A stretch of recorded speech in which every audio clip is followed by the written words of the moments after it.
ये है एशिया की सबसे बड़ी गाय मंडी जो कि सूबा सिंध के शहर कराची में वाक़ है। ये कहलाती है भैंस कॉलोनी।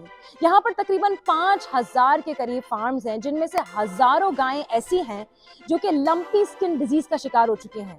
जो गायें इस बीमारी का शिकार हो जाती हैं, उन्हें दीगर गायों से अलग कर दिया जाता है, मगर इसके बायस जो भैंस कॉलोनी के फार्मर्स हैं वो बेहद परेशान हैं। हमारे फार्म में भी 2 गाय मुतासर हुई हैं, जिनको हमने अलग कर दिया। जो गाय इस बीमारी में आती है, सबसे पहले तो उसके जिस्म पे फोड़े नुमा निकल जाते हैं, दाने नुमा। उसके बाद उसका टेम्परेचर हाई हो जाता है, वो खाना पीना छोड़ देती है। जब खाना पीना छोड़ती है, ऊपर से उसके दूध की प्रोडक्शन का ख़त्म हो जाती है, तो उसको फिर हम अलग कर देते हैं। अलग करने के बाद उसको जो है हम कोई ट्रीटमेंट करते हैं ताकि ये बच सके। ये हर गाय 8 से 10 लीटर रोज़ दूध देती है। जब गाय इस बीमारी में आएगी तो दूध ख़त्म हो जाएगा, उससे ज़ाहिर है दूध के रेट भी बढ़ेंगे। और सबसे मेन इशू है जो गोश्त की पैदावार है। तो जो बीमार गाय है उसको काटा तो नहीं जाएगा या उसका गोश्त तो नहीं बेचा जाएगा, उससे जो है गोश्त की कमी महसूस होगी। 3 से 3.5 लाख रुपए की फ़ी जानवर हमारा आता है।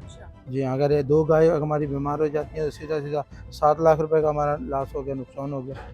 तो हमारा ये गवर्नमेंट से मुतालबा है कि फिल-फौर इसके ऊपर काम किया जाए, इसकी जो वैक्सीन है वो मंगाई जाए। डॉक्टर इमरान, मुझे ये बताएं कि जो लंपी स्किन डिजीज गायों में हो रही है, ये किस किस्म की बीमारी है, कैसे होती है ये? एक वायरल बीमारी है। ये पहले जो देखा गया है साउथ अफ्रीका में देखा गया था, ठीक है। उसके बाद ये ईरान में आया हुआ है। ईरान के बाद हमारे जो सेंट्रल जैसे कि हमारा इंडिया है, इंडिया के यहाँ हमारे बॉर्डर रखते हैं, उनमें से ही यहाँ तक मुंतकिल हुआ है, सिर्फ स्टेबल फ्लाई की वजह से। अच्छा। जी, जी। एक मतलब कि मक्खियों की वजह से बिल्कुल। ये इसकी मॉर्बिडिटी रेट जो है ये 90% है, 95% है, ठीक है। और 5% जो है इसकी मॉर्बिडिटी है। अगर ज़्यादा सीरियस जानवर हो जाते हैं तो उनको कल करवाना पड़ता है। इसका एक ही हल है, ये वायरल डिजीज़ है, इसकी कोई ट्रीटमेंट नहीं है।